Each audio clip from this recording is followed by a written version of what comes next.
Boiler or steam boiler shall mean any closed vessel wherein steam or other vapor is intended to be generated above atmospheric pressure by the application of fire by the product of combustion by electric means or by others heat source. Power boiler shall mean a steam boiler with a working pressure exceeding 1.055 kilogram centimeter squared gauge. Pakiulit mo nga, sino ba yung nagre-report? Pakiulit mo nga kasi hindi ko naalis yung mga muka kasi bawal kasi ilagay yung mga muka. Hindi ko na minimize yung mga yung mga participants. Paki-start mo, ma'am. Pwede. Uli. Paki-start po mo uli. Steam boiler po shall mean any closed vessel wherein steam or other vapor is or intended to be generated above atmospheric pressure by the application of fire, by the product of combustion of electric means or by other heat source.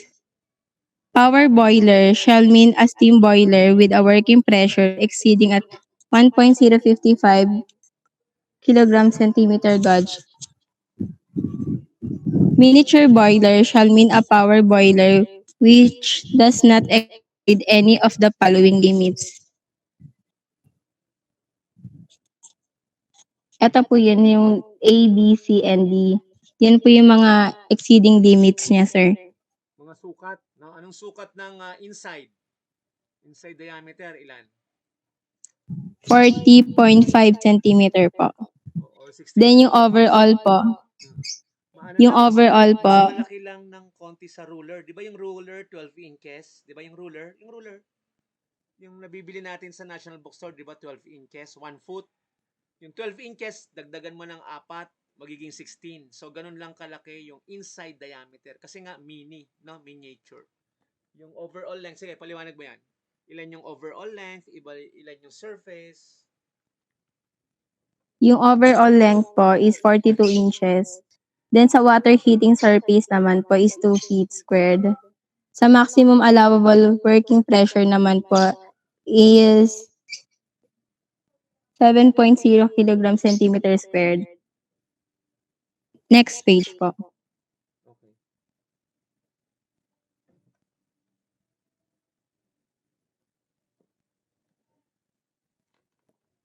Miniature boiler shall mean a power boiler which does not exceed of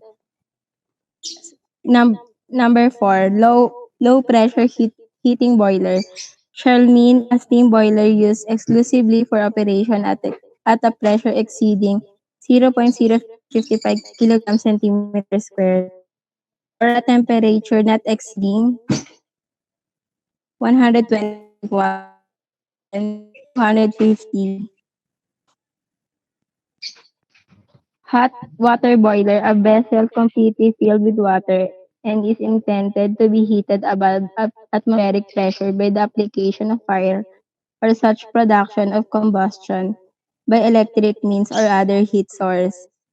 Working pressure shall mean gauge pressure above atmospheric pressure in kilogram centimeter. Boiler horsepower is in the absence of manufacturer's data. Boiler horsepower shall mean the equivalent of 0.95 square meter of heating surface for vertical tube boilers and equivalent of 0.46 square meter of heating surface for the other types. Next page. Yung general provision po ng boiler. Yung number 1, no boiler shall be installed or operated in the Philippines without the permit issued for the purpose of the Secretary Labor or his or her authorized representative.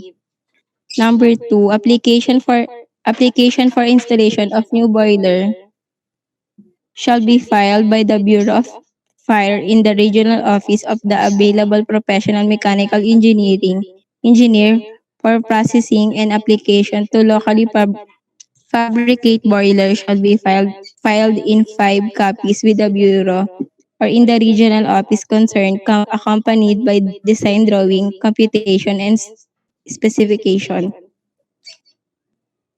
Major work on pressure parts of boiler shall be done after the details of the repair and the design plan shall have been drafted by the Bureau of Regional Office.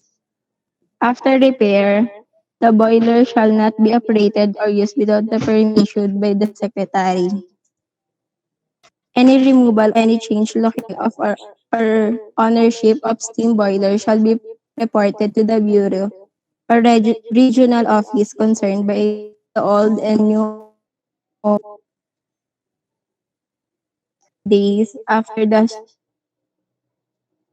such boiler shall not be operated or used without the required permit. Next po. So like is standard requirements. For purposes of fabrication, as well as inspection, checking, test, and other consideration prior to the approval or clearance of any of the fabrication and installation, application, and plans and use of any boiler. The following in accordance with the latest version are hereby adopted. So dito nagbabase yung mga requirements sa isang boiler. First is yung ASME boiler and pressure vessel code. Pangalawa is yung ASME code of pressure piping. Next is API code for petroleum gases and liquids. Fourth is ISO code and the Philippine Society of Mechanical Engineering code. Next page. Dito naman yung inspection of boiler. The regional office shall concerned shall the regional office concerned shall serve notice of Ano yung inspection for the API? annual. Alam mo ba yung Sir? API? Ano yung API? Uh, ano po? Eh, API. hindi ko po alam yung API, sir. Yun lang po yung...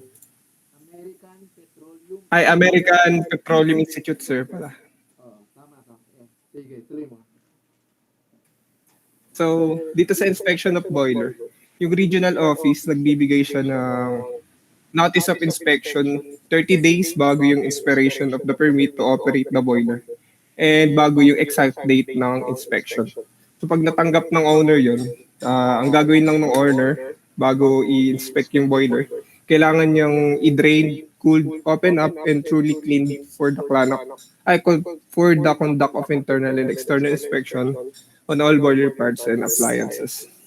So during naman sa inspection during construction or fabrication of if manufactured in the Philippines and hydrostatically tested at 1.5 times the design pressure after the completion of work.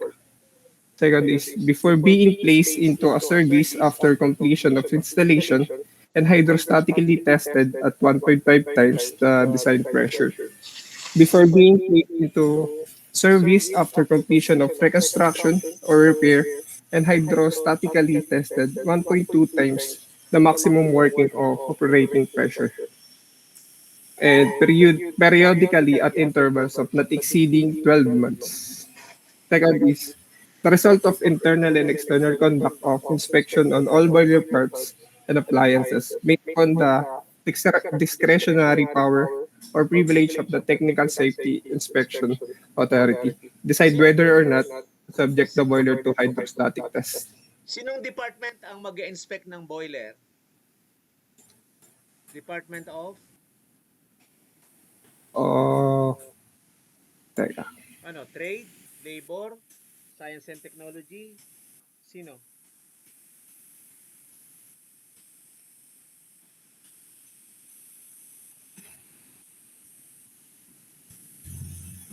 Ay, hindi ko po alam, sir. Sorry. Kanina sinabi na ni yung nag-report ng babae mong kaklases. Department of Labor, di ba? Under yan ng Department of Labor. BOLE, Ay, po. Department of Labor and Employment. Okay? O, sige, tuloy. Oh, sir. The boiler subjected to hydrostatic test shall be with with test pressure equal to 1.2 times the maximum working operating pressure Tapos yung kanyang water is hindi bababa sa 21 degrees Celsius and hindi tataas sa 71 degrees Celsius. Be under proper control to reach the required test pressure gradually, and no case shall that this test pressure be exceed by more than 6%. Next page. Tapos during hydrostatic test, the safety valve shall be removed and the valve disc held down by means of testing clamps and not by screwing down the compression screw upon the spring. In lieu of hydrostatic test, radiographic, ultrasound, thickness gauging magnet, particle, liquid penetration, or other equivalent non-destructive tests shall be performed on the boiler head, shell, and tubes, including operational tests on the boiler, instruments, and appliances. All tests shall be performed in the presence of the inspection authority. The results shall be certified true and correct and sealed by a professional mechanical engineer and signed by the owner user as well. Number 6 is boiler found unsafe shall not be operated until the boiler defect are corrected and their fittings are in good condition to ensure safe operation.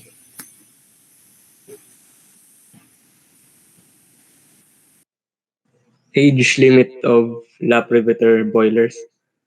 First, horizontal return tabular boiler having a longitudinal lap joint carrying over 3.5 kg per centimeter squared or 50 psig.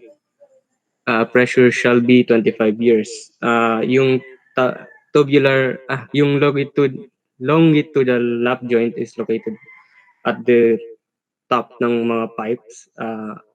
Yung pipes magke-carry ng 50 psi of pressure uh, for 25 years.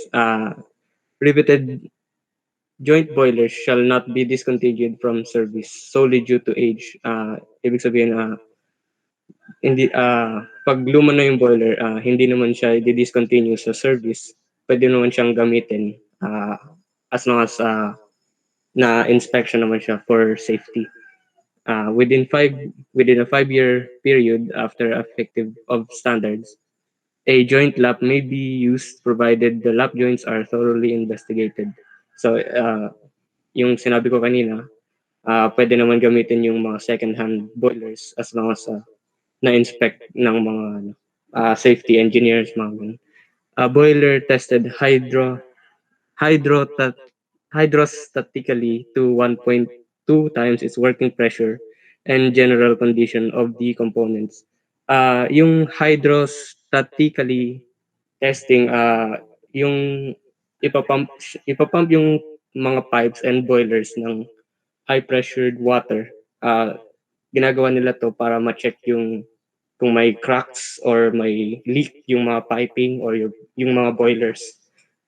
Next is inspected by the safety engineer in the presence of the owner and plant mechanical engineer. Sila yung nag-inspect ng mga boilers, pipings for safety uh, together with the safety engineer and mechanical engineer. Magkasama po silang nag-i-inspect ng mga pipes. And then, pagkatapos nun, ipapakita nila sa owner yung na-inspect nila, yung specifications, if safe ba or hindi. Next slide, please.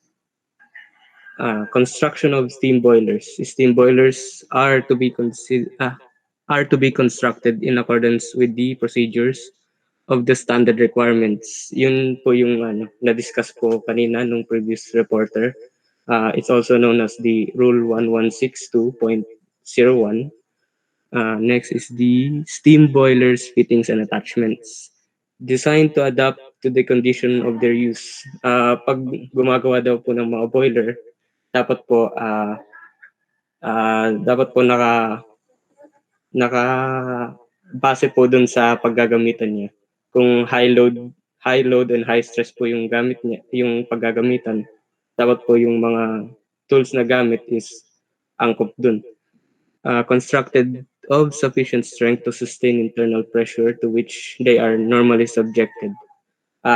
Ibig sabihin po nun, dapat daw po yung mga materials na ginamit, yung mga metals, yung pipings, dapat masustain daw po niya yung pressure na 50 psi G sa loob without nang hindi sumasabog po.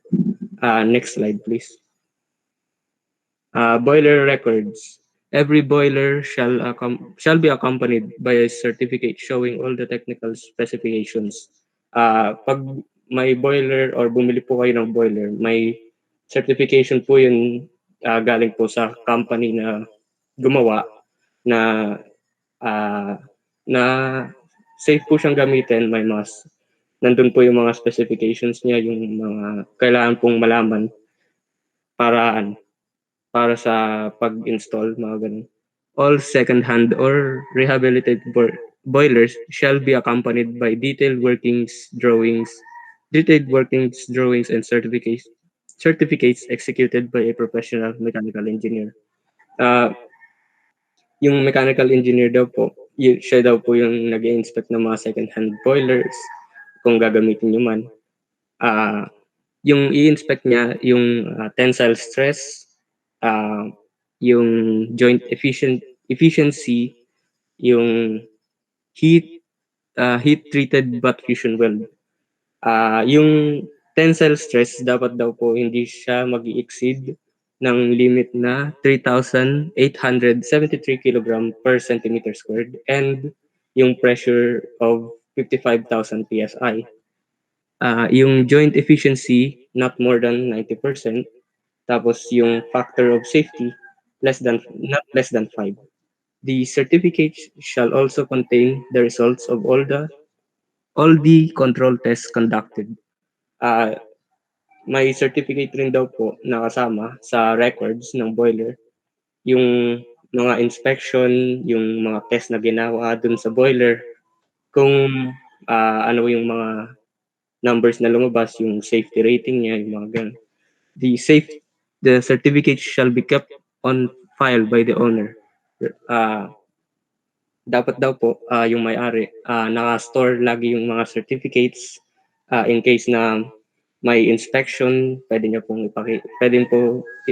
ipakita ng owner sa mechanical engineer, sa safety engineer para malaman po yung mga defects sa boiler.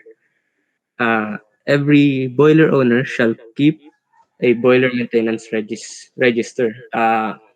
Yun po yung mga records, yung mga maintenance records, yung mga previous maintenance, yung previous defects, naka-record daw po dapat yun for inspection use and for repairs. Yun na po. Next slide please. Next reporter po. Yung next naman po, yung mismong, dito naman po, parang in-specify lang po yung mga specific safety protocols po in terms of installation ng mga mismong working components po ng boilers. So mayroon po two types of boilers dito na in-specify, yung power boilers po and yung heating boilers. Ang main difference lang po nila, yung power boilers, ginagamit po yun sa mga power plant. And yung heating boilers po, yun sa mga resort po, sa mga hotels na para po sa mga showers. Next slide. So yung first bullet po, ang sabi po dito na kailangan lang po ng at least 100 centimeters or 3.28 feet na distance mula po dun sa mismong boiler, yung pinakatang po, away from its wall po, para po maiwasan po yung accident. Yung sa second bullet naman po, sabi lang po dito na kailangan po meron pong 2 independent doors dun sa mismong boiler room kung saan po nakapaloob yung boilers po. And kailangan din po na yung mismong working place na pinaglalagyan po ng mga boilers, kailangan po wala pong mga obstruction dun para kapag po nag-conduct po ng mga maintenance, maiwasan po yung accidents. And then yung sa third bullet naman po, sinasabi lang po dito na yung mga metals po na gagamitin po dun sa pag-install ng mga boilers, yung mga pipes po, kailangan po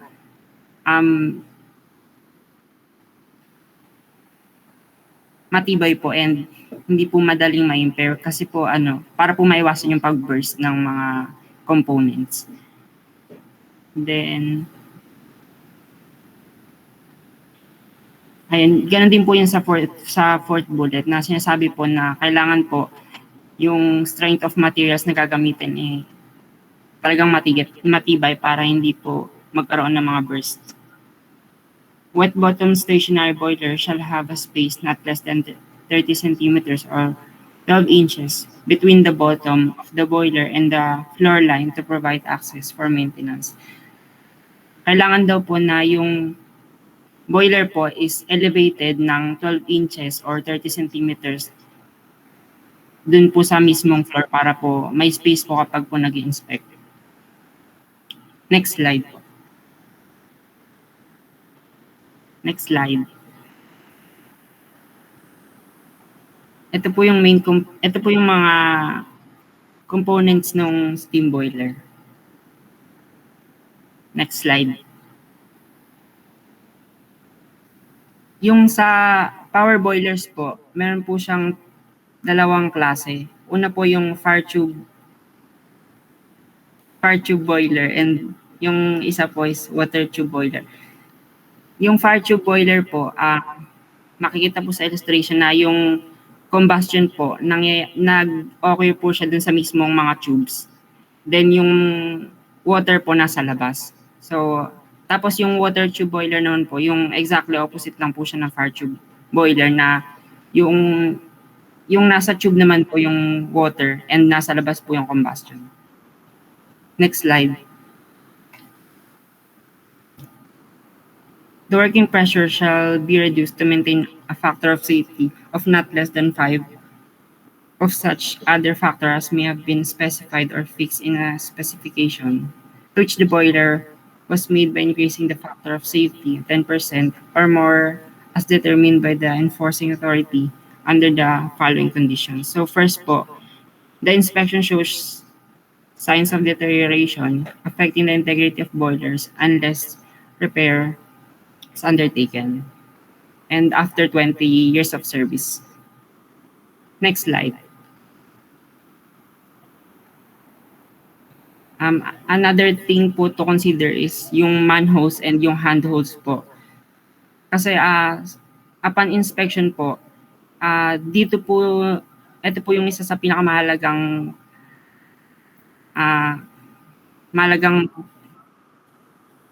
sir? Kasi po dito po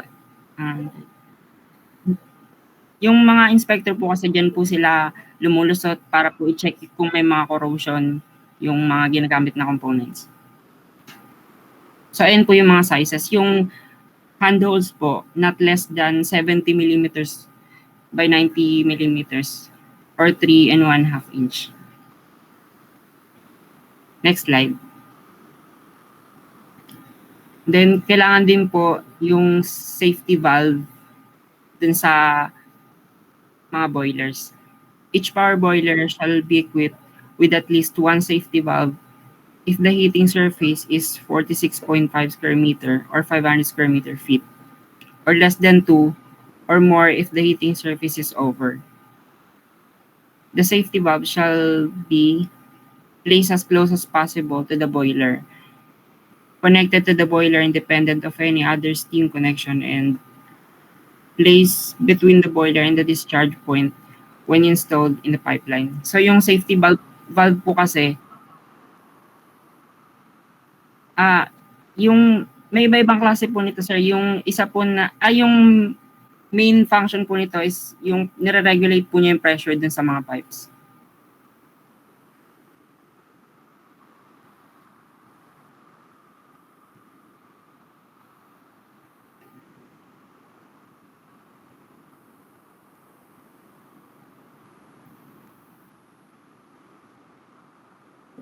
Apo.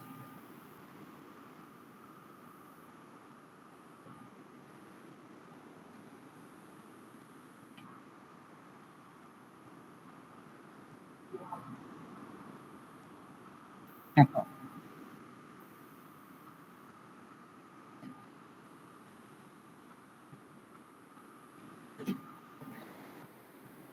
Ayun nga po, sabi po, kagaya nga po ng sinabi niyo na importante po itong connected dun sa mismong discharge point kasi po pag nagkaroon ng overpressure, pwede po siyang i-off or on. May switch po siya.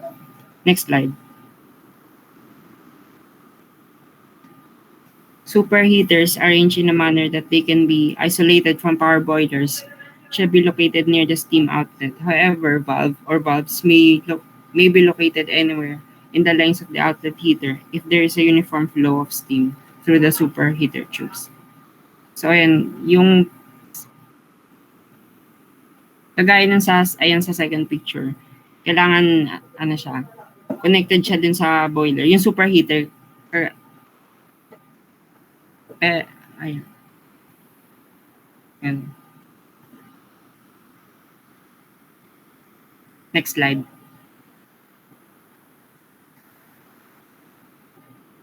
Economizers used on power boilers shall be equipped with at least one safety valve, provided with the seats and disc of corrosion-resistant materials if there is an isolating valve between the drum and economizer. So yung economizer naman po, isa din po siyang component ng boiler na nagde-drain po dun sa mga muds na naiipon po dun sa bottom part po ng boiler. Kaya mahalaga din po siya. Next slide.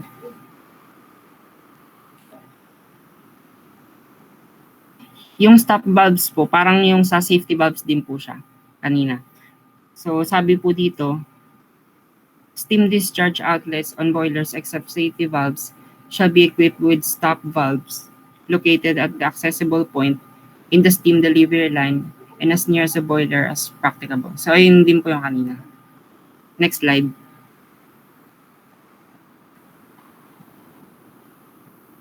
Pipes connecting water columns to power boilers shall not be less than 25 millimeter or 1 inch pipe size and as short as direct as possible.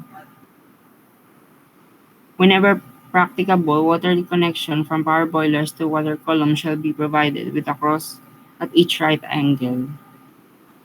So ayun, parang sinasabi lang po dito na yung pipings po, kailangan po na may specified na length po siya from the boiler po para po hindi po magkaroon ng problema. Parang sa sinabi po kanina ni Chu, yung mga sizes po. Next slide.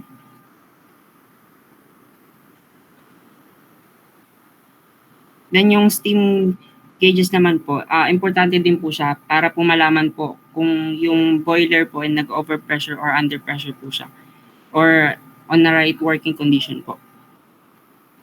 Kailangan daw po na yung installation ng steam gauges free from vibrations, conveniently adjusted and afford to clear and unobstructed view to the attendant.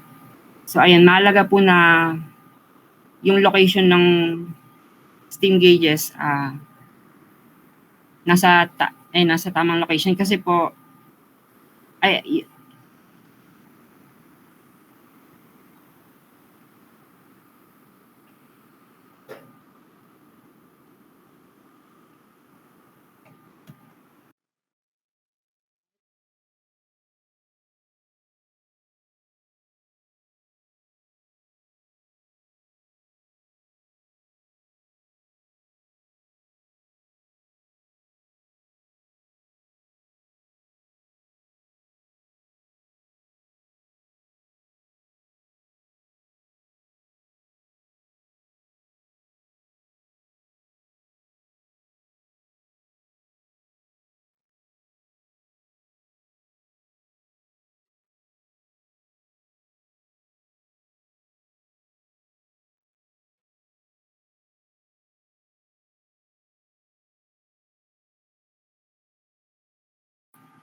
hello, sorry po na.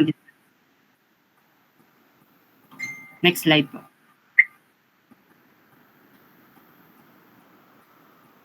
Yung water gauge glass naman po, ginagamit po siya para po malaman po yung level nung ng water po dun sa mismong boiler. Kaya mahalaga din po na yung range ng location po niya from the attendant or from the observer is on the right angle po. Next slide. Yung gauge cock naman po, kasama din po siya ng water gauge. Subject to the provision of the succeeding subparagraphs, each power boiler shall be equipped with 3 or more gauges cocks located with the range of the visible length of the water glass. So, ayun, parang kanina din po. Next slide. Then, yung fusible plugs naman po, ginagamit po siya, ini-install po siya dun sa wall po ng boiler para po kapag nagkakaroon po ng overheating dun sa boiler, meron po siyang 3 rings na may iba't ibang function po. Depende po kapag nag-over temperature na po yung sa boiler. Next slide.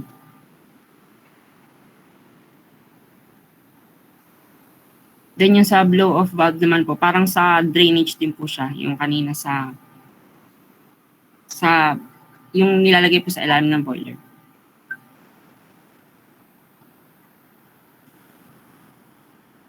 Next slide.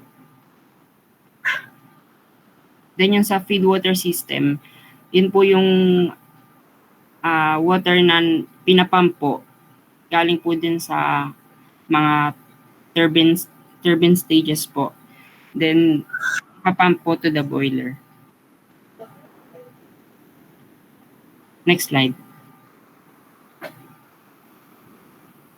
Ito naman po yung heating boiler, yung ginagamit po dun sa mga hotel, yung para po sa mga showers. Next slide.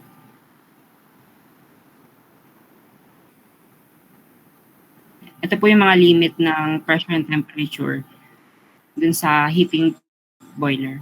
The maximum allowable pressure of boilers used exclusively for low pressure steam heating shall not exceed to 1.055 kilogram per centimeter squared gauge or 15 psi gauge. The maximum allowable working temperature at or near the outlets of hot water boiler shall not exceed 121 degrees Celsius or 250 degrees Fahrenheit. Next slide.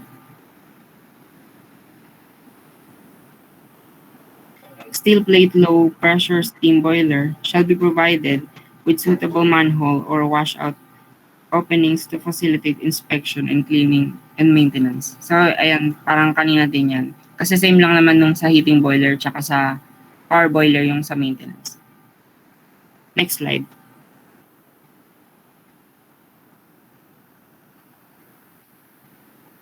Next slide.